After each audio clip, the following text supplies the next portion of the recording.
이번 달이 교보증권에 온 지 딱 만 10년 되는 해입니다. 그래서 2011년 7월 18일에 제가 첫 출근을 하게 됐었는데요. 이렇게 제가 10년을 보내면서 당시에는 제가 그 전 직장이 NH투자증권이었었고 거기에서는 제가 과장직급의 시황 애널리스트였었습니다. 그러다가 이제 이쪽 교보증권으로 합류를 하게 되면서 이제 본격적으로 전략가의 길을 걷게 되었죠. 시니어 애널리스트로 데뷔하게 되는 시기였었습니다. 당시에 이제 투자전략 팀장의 직함을 달고 여기 오게 되었는데 사실 이제 새로운 직장에 상당히 기대도 많이 했었고 또 앞으로 막중한 책임을 지게 되었다라는 그런 부담도 가지면서 한편으로는 이제 드디어 시니어가 되었구나.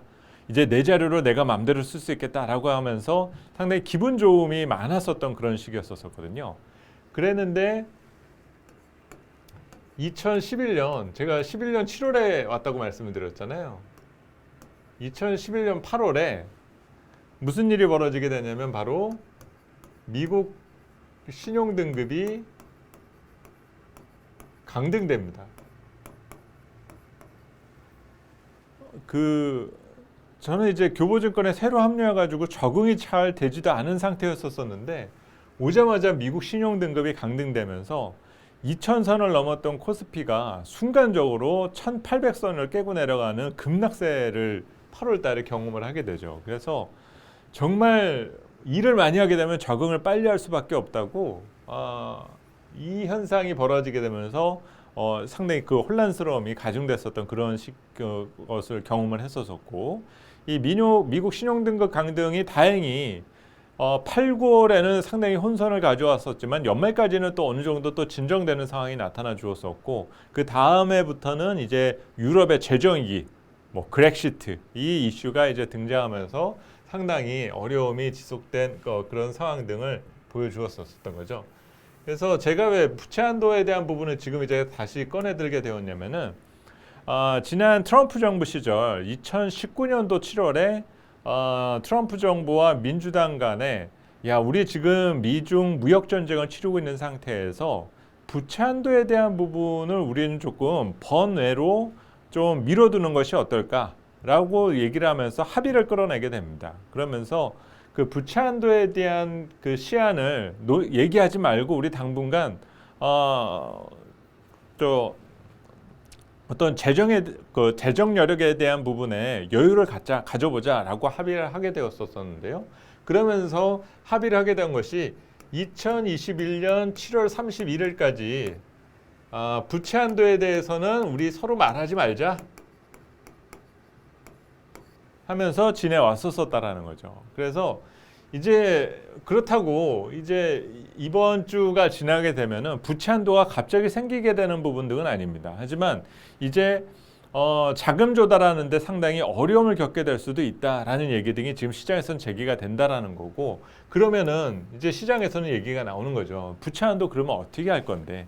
근데 사실 부채 한도라는 것이 꼭 하라고 있는 것은 아니거든요. 모든 나라가 정부 재정에 대한 부채 한도를 갖고 있는 나라들은 그렇게 많지는 않습니다. 대신 이제 과거에 한 번의 경험이 있기 때문에 지금 미국의 그 재정 공공부채 비율이 이번 코로나 문제가 발생되기 전까지 GDP 대비 한 80% 정도밖에 되지 않았었는데 이거가 현재 이제 100%를 넘어서게 되었다라는 거죠. 그만큼 미국 정부의 빚이 많아진 상황이 되는 상태고 그 상황에서 이제 부채한다라는 문제를 꺼내들게 되니까 이거를 과연 앨런 재무장관이 어떤 식으로 수습할 수 있느냐 그 얘기 등이 이제 시장에서 나올 수 있다라는 거죠.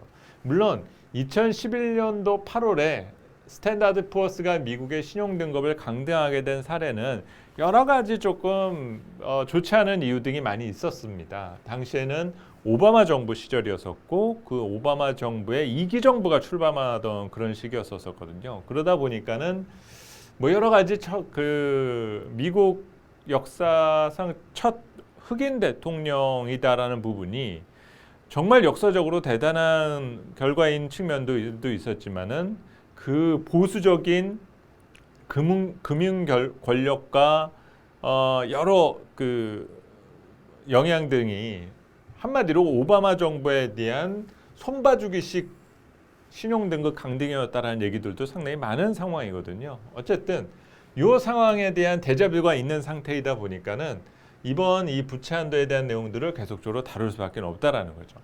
그러면 아우 센터장 그러면 이거 8월 달에 뭐 잘못되는 거 아니야? 또 이렇게 걱정들을 하실 수가 있는데요. 그런 것은 조금은 기우다라고 생각하실 수도 있어요. 만에 하나 이 문제가 시장에서 이슈로 다뤄지면서 8월 달 미국 시장이 출렁인다라던가 일시적으로 큰 폭의 조정을 보인다라고 하더라도 놀라실 이유는 없습니다.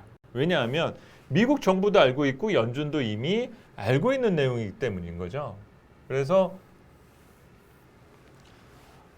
이 문제는 결국은 수습하고 넘어갈 수밖에 없다라는 겁니다. 지금의 어떤 코로나 경기 침체에 대한 특수 상황에 대한 부분 등을 충분히 인지를 하고 있고 대신 이 부채를 어떤 식으로 관리할 거냐에 대한 논의 등은 본격적으로 다뤄질 가능성이 있다라는 거죠.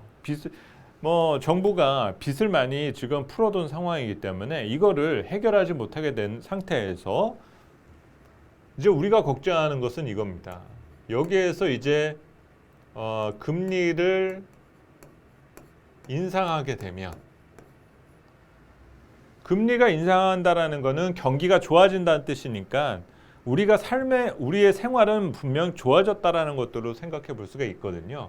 그런데 미국의 정부 입장으로 놓고 보면 지금 국채를 엄청나게 찍어둔 상태지 않습니까? 그 상황에서 시중 금리를 올려버리게 되면은 미국 정부가 지불해야 할 채권 미국 국채를 가지고 계신 분들에게 지급해야 할 이자 부담이 커진다라고 볼 수가 있어요. 그래서 2023년 이후로는 만약에 우리가 생각하는 기준금리 인상이 시작된다라고 하게 되면은 그 이자 부담을 어떻게 상쇄할 거냐 이거 상당히 중요한 의미가 될 수 있다는 거죠. 지금은 여러분들이나 저나 그렇게 의식할 부분은 아닌데 미국 정부도 물론 그 달러를 찍어내는 그 기축통화국가라는 어떤 측면 등은 있기는 하지만 재정 수입을 늘려야만 이자를 감당할 수가 있게 될 거잖아요. 그러면은 정부가 재정 수입을 늘릴 수 있는 방법은 뭐가 있나요? 세금이죠. 그래서 지금은 세금을 많이 낮춰주고 유예해준 상태이지만은 결국에는 이 국채 지금 시장에서 공급한 미국 채권에 대한 이자에 대한 부담을 상쇄하기 위해서 어딘가에서는 돈을 걷어들일 수밖에 없다. 그 부분이 시장에서는 나중에 다뤄질 수 있는 여지 등이 있다는 거죠. 그리고 그것을 과연 미국민을 대상으로 걷어들일 건가? 그럴 리는 없겠죠. 미국 정부는 분명히 이 얘기들을 하게 될 겁니다. 야, 우리가 돈 푼 게 미국만 좋아지려고 그러는 거야? 전 세계 경제 다 좋아지려고 그러는 거잖아. 우리가 패권 국가니까 그런 거잖아. 그렇게 하면서 조금 속된 표현이지만 나라별로 삥 뜯으려고 그럴 거라는 거죠. 그 영향이 결국에 무역 분쟁에서도 영향을 줬었던 측면 등이 있는 겁니다. 그래서 미국의 교육 환경이 그렇게 쉽게 풀리기가 조금 어렵다라는 의미가 지금 이런 내용에서 좀 다뤄지고 있다라는 것도 여러분들이 생각해 두실 필요가 있을 것 같아요. 자, 그래서 미국 부채 한도와 관련된 이슈는 뭐 이번뿐만이 아니라 조만간 또 시장에서 이슈로 다뤄지게 된다면 또 여러분들에게 말씀을 드리도록 하겠고, 오늘 말씀드린 내용에서 조금 어렵다라고 하신 부분이 있다라면 저희 쇼컨 영상이나 이런 데 댓글로 남겨주시게 되면은 저희가 또 정리해서 설명을 드려보도록 하겠습니다.